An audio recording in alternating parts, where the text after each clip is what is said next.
If we have a system of forces in equilibrium, we can always find any unknowns by resolving all of the vectors into two mutually perpendicular directions and then working with that.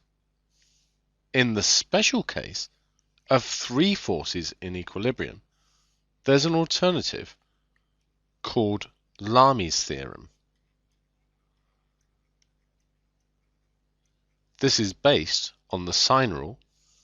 If we have forces P, Q, and R, the angle opposite P is the alpha, the angle opposite Q is beta, and the angle opposite R is gamma, then P over sine alpha is equal to Q over sine beta, which is equal to R over sine gamma.